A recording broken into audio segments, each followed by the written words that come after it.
Okay, welcome to my channel. Today, I'm going to read an article I wrote called "I Deny Atheist: The Atheist Delusion."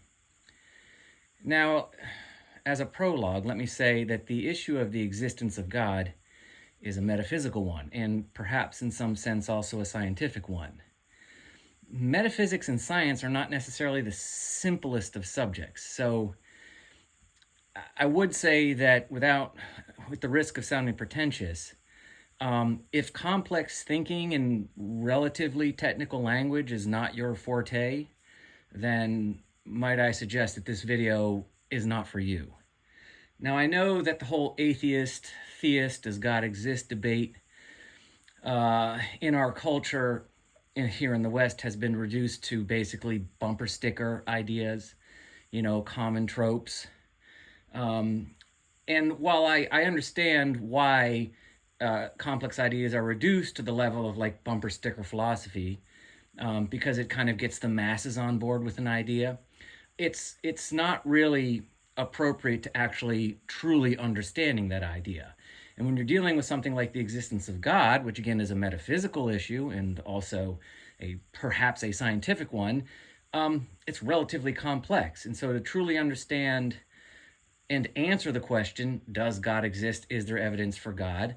It takes a relatively complex explanation with some relatively technical language. Now, I'm not saying you have to be genius level to understand my article here, but it's not simple. It's not simplistic. It's not bumper sticker philosophy. So if you don't particularly like thinking or thinking upon complex issues, then you may not find that this is that helpful. Nevertheless, I would submit that this is and can suffice as the final word on the subject of the intellectual legitimacy of the atheist position, or atheism qua atheism. So I'm going to go ahead and start. I uploaded this before, but it came across as a little bit argumentative, I guess, and aggressive.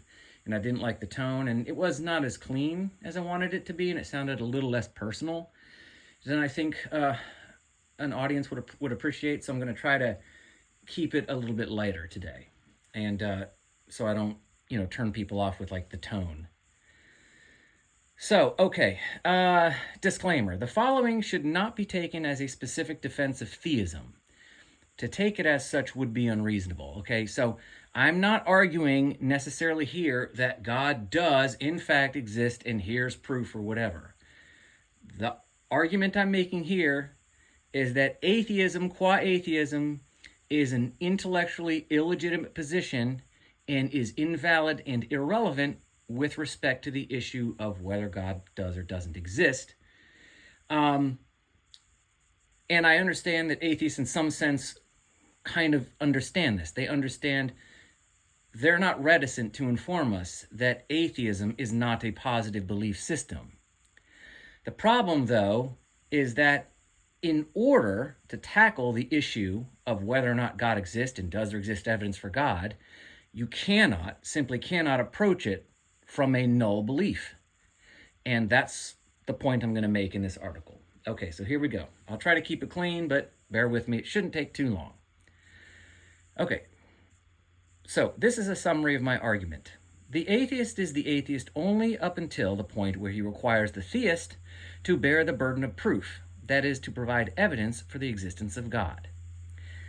After that, the atheist is no longer merely a passive observer, but is now operating from a specific, though perhaps implicit, set of metaphysical assumptions, beliefs about the nature of reality and its root, meaning its metaphysical primary. The metaphysical primary is the root, source, and cause of reality.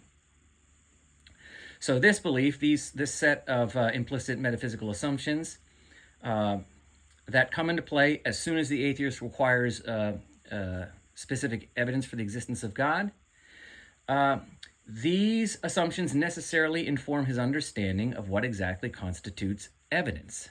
Okay? This is a consequence of the corollary relationship between metaphysics and epistemology, where see, this is where I told you that sort of the technical language comes in. is a necessary consequence of the corollary relationship between metaphysics and epistemology, where epistemology necessarily proceeds from metaphysics. So from metaphysics, we get epistemology. That is, one's understanding of what is true and what constitutes knowledge, and thus what constitutes evidence, how one is able to know it when he sees it, follows from one's understanding of what is real, i.e. the metaphysical, the nature of reality, including the nature of man himself.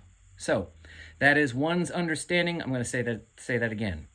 That is one's understanding of what is true and what constitutes knowledge, and thus what constitutes evidence, how one is able to know it when he sees it, follows from one's understanding of what is real, that is, the metaphysical, the nature of reality, including the nature of man himself.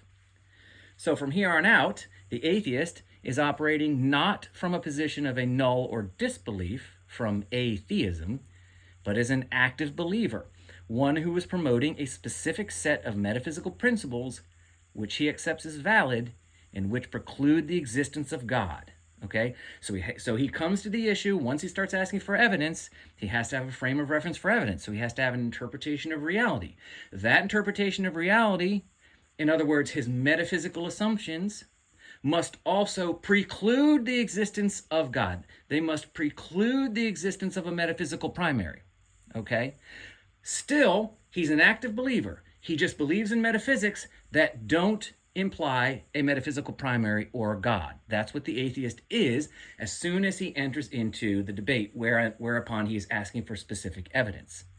So, once he enters into the debate by asking for specific evidence, he is implicitly promoting a set of specific metaphysical principles that he accepts as valid and, because he's an atheist, which preclude the existence of God.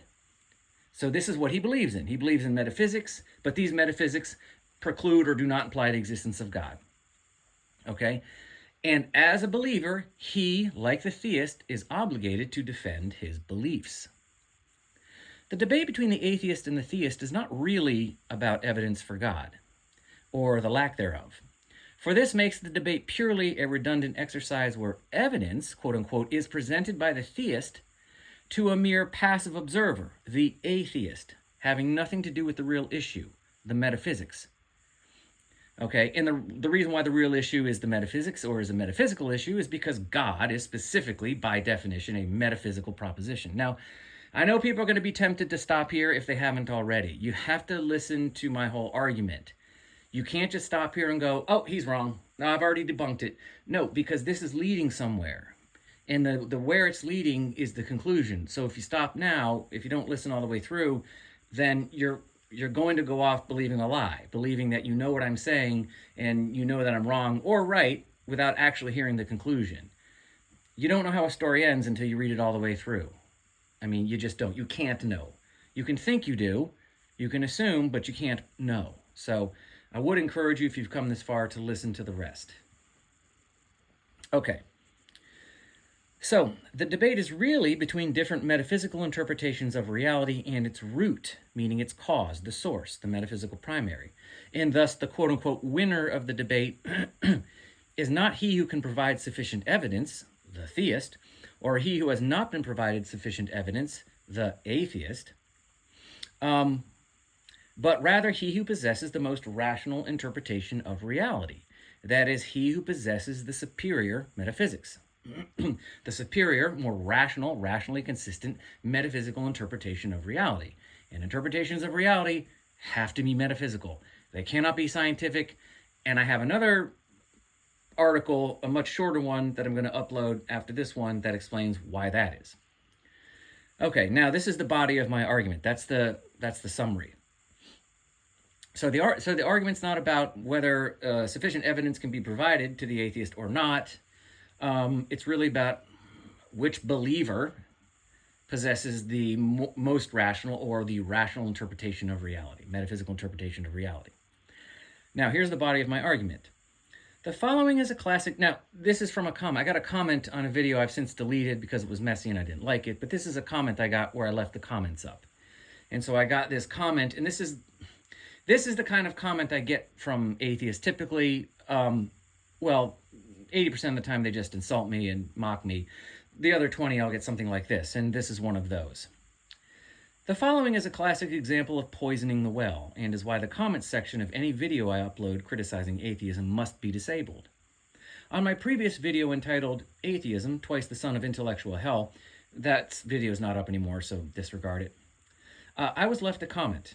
Now, if anyone were to read this comment prior to listening to my video, either A, they wouldn't bother listening at all, presuming to understand, sorry. Either A, they wouldn't listen at all, presuming to understand already, and summarily reject my arguments as invalid, or they would listen to my video with a tainted interpretive lens. It's a comment that purports to offer a summation of my basic argument. Unfortunately, as is often the case with atheists, it is deceptive and misrepresentative and doesn't really come close to understanding what it is I'm actually saying. Now, given the concise, so my video was relatively coherent and concise, I think, so I could only assume that that comment was a willful deception and was intended to dissuade viewers from seriously considering my arguments, or to simply get them not to watch at all. But anyway, here's the quote, here's the comment in its entirety for you. This video's argument against atheism is based on several misunderstandings and misrepresentations. It mischaracterizes atheism as a positive belief system, misunderstands the burden of proof, equivocates on the meaning of evidence, creates straw men of atheist arguments, and makes unfounded accusations of hypocrisy and lying. The core flaw is the assertion that because God is defined as the metaphysical primary, everything constitutes evidence for God, rendering the request for specific evidence unreasonable. This is a semantic trick that avoids engaging with actual arguments for and against the existence of God, unquote. So that's the comment in whole for you. So I'm not taking anything out of context. So I'm going to break this down for you. I'm not going to go through it line by line, but I am going to focus on the general problems with this comment that reveal it as nonsensical. It sounds coherent. It sounds plausible and reasonable. It's just not. It's complete nonsense. It's actually an example of the very semantic trick that he's accusing me of playing. So, here's the first quote. He says, quote, "It," meaning my argument, "mischaracterizes atheism as a positive belief system," unquote. Let me say this unequivocally. Sorry, maybe I have trouble with technical language. I'm going to say this as clear as I can. Please hear me. This is errantly false. It's a lie. I have never, ever, ever in the last 10 years ever considered or described atheism as a positive belief system. It's actually the contrary. The problem with atheism is that it's not a positive belief system, but once the atheist enters into the debate, it tries to function as one. This is the problem. It's not that atheism is a positive belief system, it's that it pretends to be one as soon as it enters the arena of ideas with respect to the existence of God. So I understand, and I'm going to say this again, unequivocally. I think that's right. Atheism, the problem with atheism is that atheism qua atheism is precisely not a positive belief system. It's not a belief by definition at all. And the problem is that it allows the atheist to hide from the real issue, which I'll get to in a minute. It's atheism qua atheism is a null. It's a non-belief. It's disbelief. It's the absence of belief. It is technically the absence of an idea about anything, including God. It's just disbelief in God, but it doesn't say anything. So it's a zero. Technically, atheism qua atheism is a null. It's zero. And this is a problem. In the atheist demand that the theist provide evidence, see, it's a problem with the atheist entering the debate from atheism, from a null belief, as a passive observer, is that in the atheist demand that the theist provide evidence for the existence of God, the theist is being asked to compare his evidence against a null proposition, atheism, against zero value. The theist is being asked to quantify, qualify, and or reveal his evidence relative to a null position, a null proposition. It's a void, a non, a not, a disbelief, a not belief. Atheism qua atheism being nothing at all by intrinsic definition. And this is the whole deceptive nature of atheism. It demands proof of God, but provides no frame of reference for such proof. It makes the debate, therefore, a waste of time for both the theist and the atheist. And so what we should really do is, to call yourself an atheist is a misrepresentation. You as an atheist are more accurately or should be more appropriately referred to as simply one who calls himself an atheist, because no one can actually be an atheist, since one can't really hold a non-belief or a null position, okay? So, moving on. So the only way that the theist can provide evidence for the existence of God is to understand how the atheist, and it should be quotes around atheist, because no one is an atheist. No one can operate from a null position, a null proposition, a null belief. But we'll keep calling atheist just for simplicity's sake. So the only way the theist can provide evidence for the existence of God is to understand how the atheist defines evidence in the first place. And since I said before, remember, epistemology, which is where evidence is, epistemology dealing with the nature of what is true, the nature of truth, what is knowledge, and therefore tertiary issues like things like evidence or proof. These would be epistemological issues. So since evidence, being an epistemological issue, necessarily flows from metaphysics, the nature of reality, and the metaphysical primary, the root and cause of reality, since metaphysics informs epistemology, when the atheist asks for evidence, well, the theist needs to know what he considers evidence. What's your frame of reference for evidence? In other words, what is your metaphysical beliefs by which you can know evidence when you see it? What's your definition of the real? So, in order for the theist to provide evidence to the theist has a right to know what he means by evidence. And so this moves the argument away from the strictly epistemological to the metaphysical, where it should be, because we're talking about God.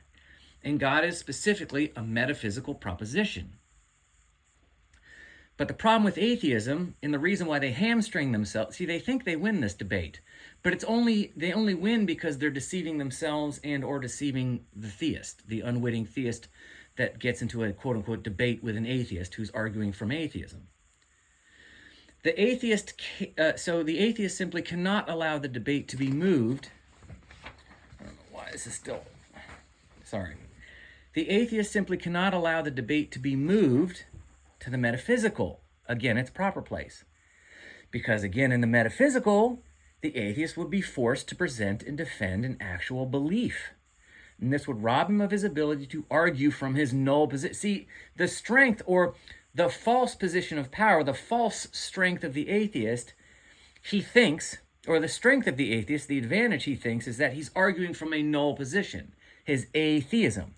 To move the argument into the realm of the metaphysical where it should be robs him of his ability to argue his atheism.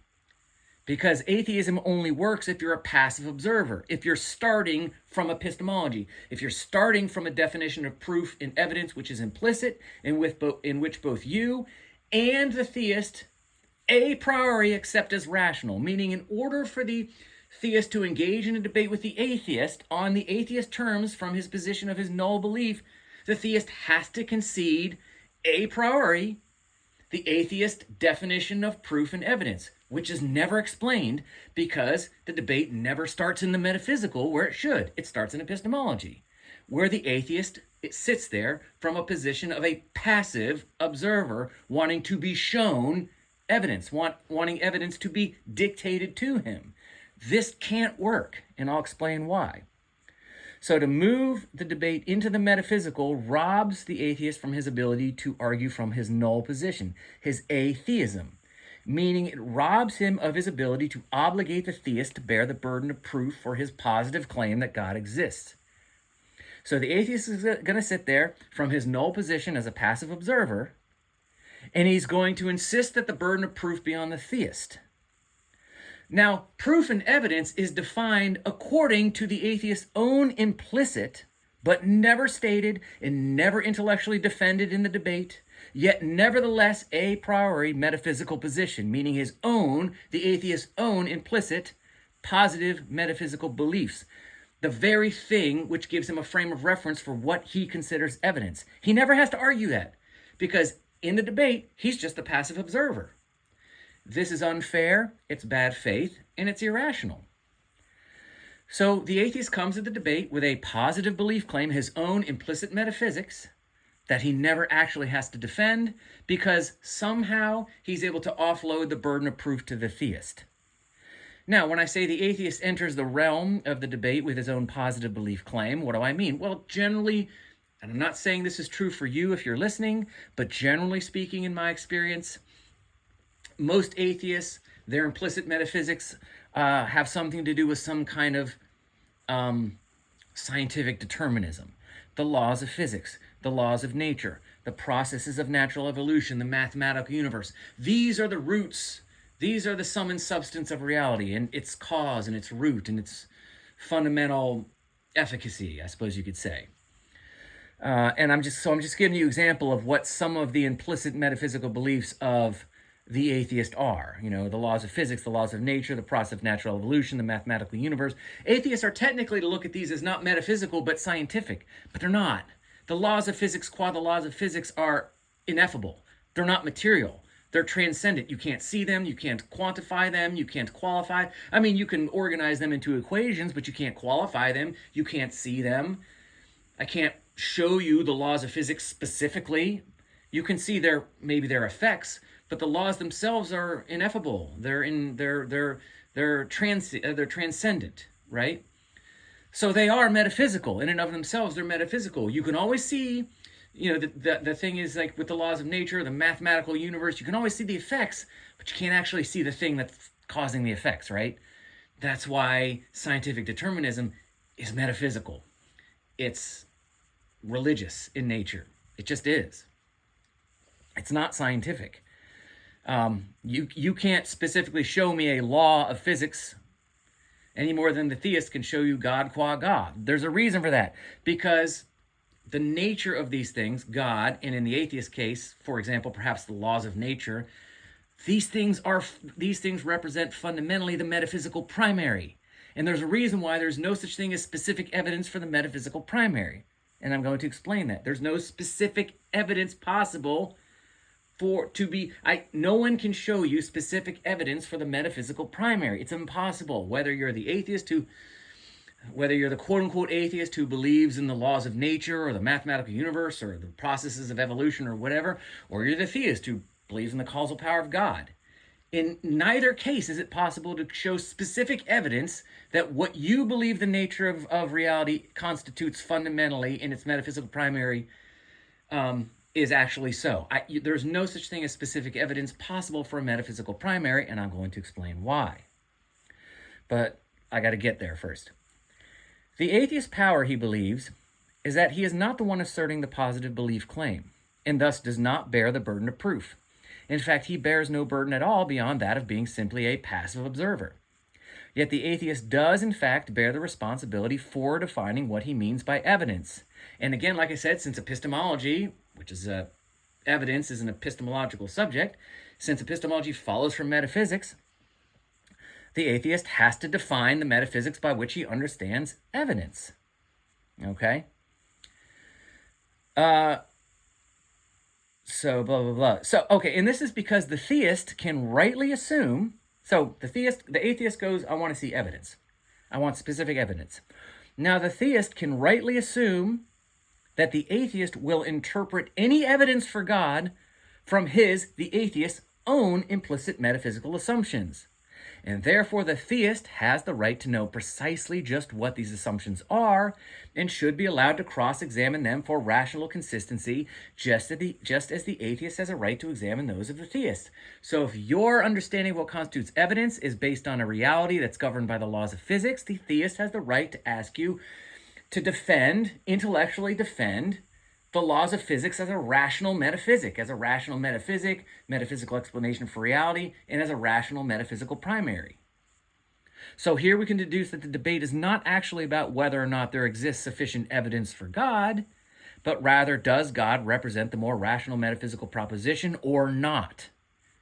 Who has the better metaphysical interpretation of reality, and who has the better metaphysical primary? And you have to have both. You can't have a metaphysical understanding of reality without a metaphysical primary. The fundamental nature of reality and existence is metaphysical, and therefore there must be a metaphysical primary. There must be. But I'm not going to get into that now because that's going to come in the next article, which I will discuss in the next it's a much shorter article.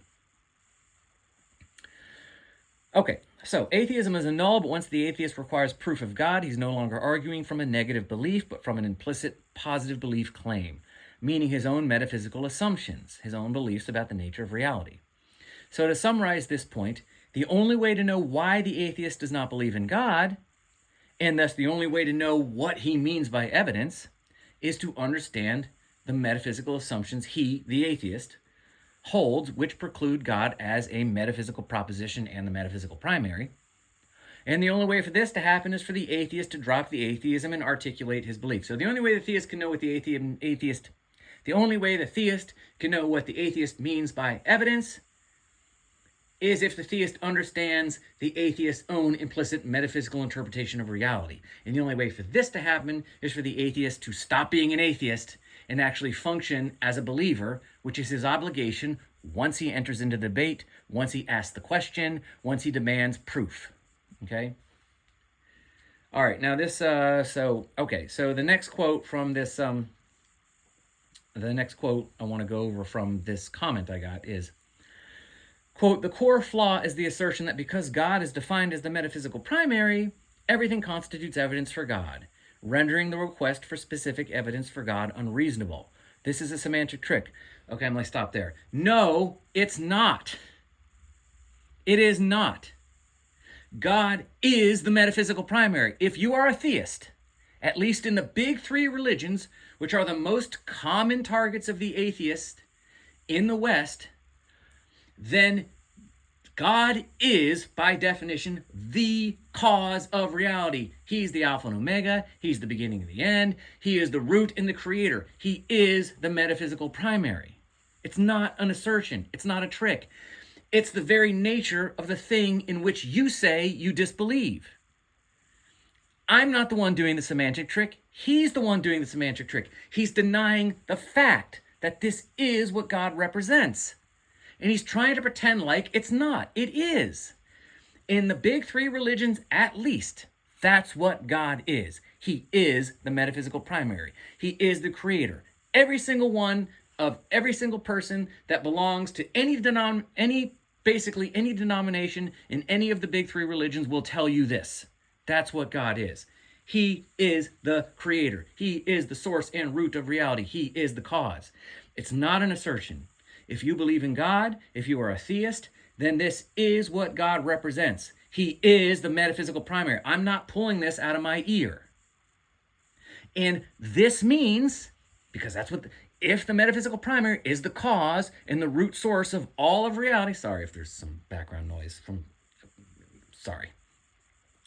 And since this is what God is, the root cause, the root source, the creator, the root of reality, this means that everything comes from God, which means that in some way or fashion, everything is a manifestation and or reflection of God, and therefore, yes, everything constitutes evidence for God's existence. This is why it makes no sense for you to say, show me specific evidence for the existence of God. It's like me asking you to show me specific evidence for the laws of nature. You can only show me their effects.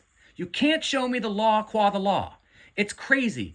The laws of physics are responsible, if this is your metaphysical opinion, for how reality works and why it exists the way it does. Therefore, everything is an expression of the laws of physics. So for me to say what specific evidence is ridiculous. Your answer should be everything is. And even if you were to show me something, I'm going to drop the apple from the tree and look at what gravity does. That's only the effect. You can't show me the law qua the law. You can only show me effect. You can only show me the law as it acts upon an object, but not the law itself. There is no possible way for you to show me specific evidence of the metaphysical primary, because the metaphysical primary can only be reasoned. It cannot be observed in specific evidence. I hope I've made that clear.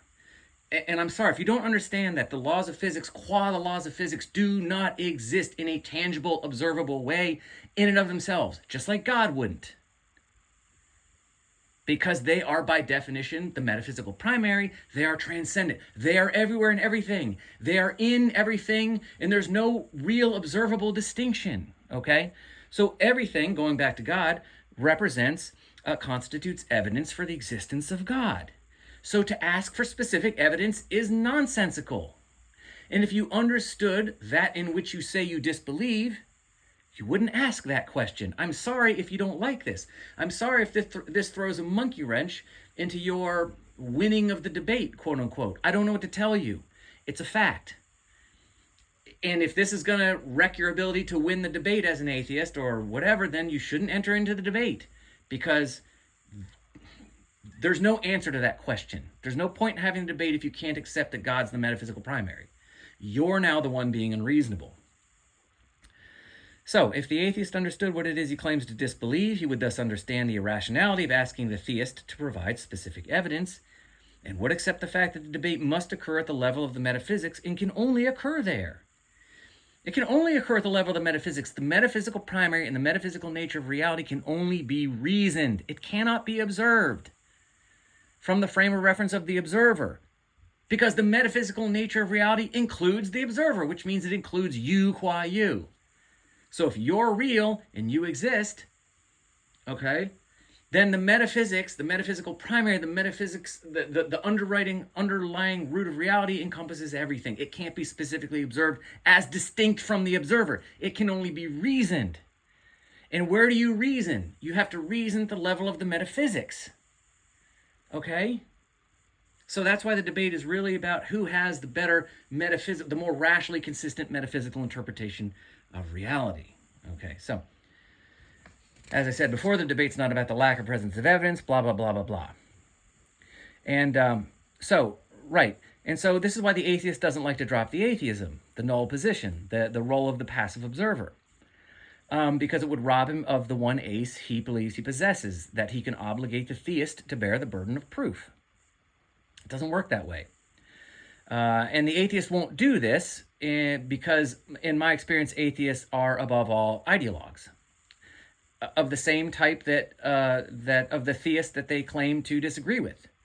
Atheists tend to be the same kind of ideologue that they pretend to reject. They're the obverse side of the same coin. And I have a theory that atheism really just is just the natural conclusion of Christian metaphysics. I won't go into that now.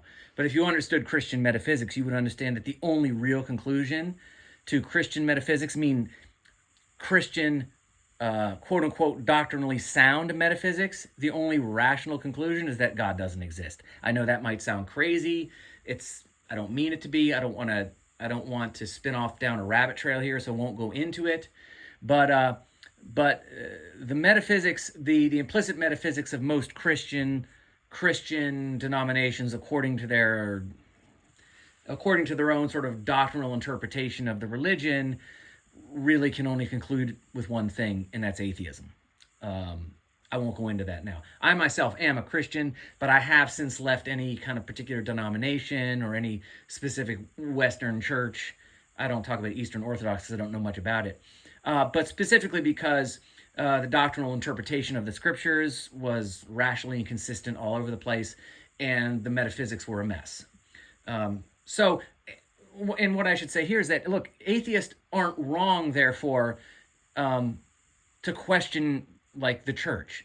The church has a lot of problems, and the atheists do rightly point out a lot of metaphysical and doctrinal contradictions.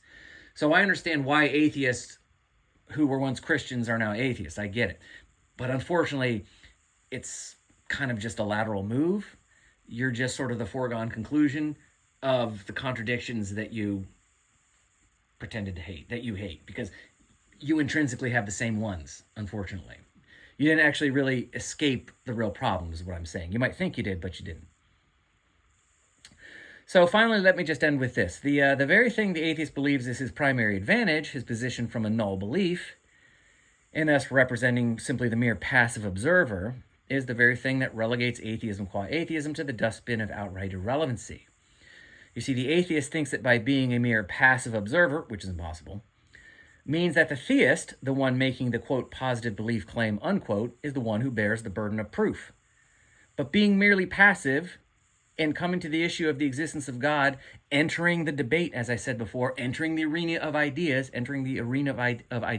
with no belief, from a null position, from a null proposition, which means from no ideas whatsoever about anything intrinsic, according to this null position you have called atheism, means that the atheist has no frame of reference for what constitutes evidence. So atheism qua atheism has no frame of reference in and of itself for just what exactly constitutes evidence in the first place, and thus any perceived lack of evidence on the part of the atheist is no basis for his rejection of the existence of God, period. So in other words, atheism nullifies and contradicts atheism. You see, it's okay to call yourself an atheist, but as soon as you ask somebody for specific evidence of God, or you think that there's no specific evidence for God, or you enter into a debate, you're no longer functioning as an atheist. You're just not. You're not, period. You can think you are all up and down. You can have your high and mighty position of being just a passive observer. It's all a lie. It's all a lie, bro. You are a believer in that situation. You come to the debate with a specific understanding of what constitutes evidence, what you're expecting to see as proof of God, or the lack thereof, and that's going to be rooted in your implicit, and perhaps you've not even examined them yourself, your own beliefs yourself, but your implicit metaphysical assumptions about the nature of reality. And if you haven't examined them for rational consistency, well, first figure out what your implicit metaphysics are, the laws of physics, the laws of nature, biological evolution, etc., and then examine them for rational consistency. And if it isn't there, you might want to be an agnostic. You might just want to take the agnostic position until you figure out what is this whole reality thing before you go around blaspheming the Holy Spirit and denying the Holy Spirit and stuff like that, that you really should not be doing, bro. You don't know what you're doing.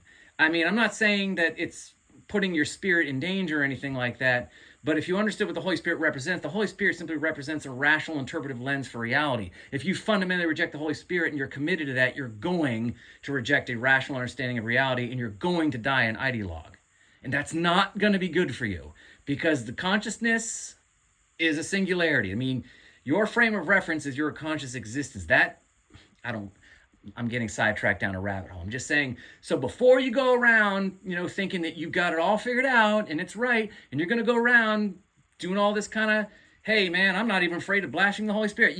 I'm just saying, figure out what it is you believe and really examine it for its rational. You think the laws of physics, you think evolution really makes sense, that's fine. But really examine it, and I mean really. Does it follow that the laws of physics go from being a basic, fundamental metaphysical primary to a plurality of existence, to a plurality of objects which exist in reality? Does it really? Because if it doesn't, then it's not actually a legitimate metaphysical interpretation. It could be an interesting, it could be a beneficial sort of concept that we use to kind of cognitively organize what we observe, but it doesn't make it a metaphysical primary, and it doesn't make it actually a thing, which is actually part of reality. So, I don't mean to scare you. I hope I haven't scared you. If you are scared, if you are a little bit taken aback by that, then you have nothing to worry about because you would still be the kind of person that would care about that, and that kind of person is simply not lost. So anyway. But I don't mean to scandalize or scare. I'm not going to preach at you. I'm just saying that take a minute, step back, and figure out what it is you actually believe. And maybe you can call yourself an atheist, but that's fine. But as soon as you start asking questions, even in your own mind, or you start demanding evidence, then you have to understand you're no longer operating from atheism, and your atheism is irrelevant at that point. So having said that, I'm going to upload this last article, which will be shorter, and then I think I'm going to probably not upload anything for a really, really, really long time.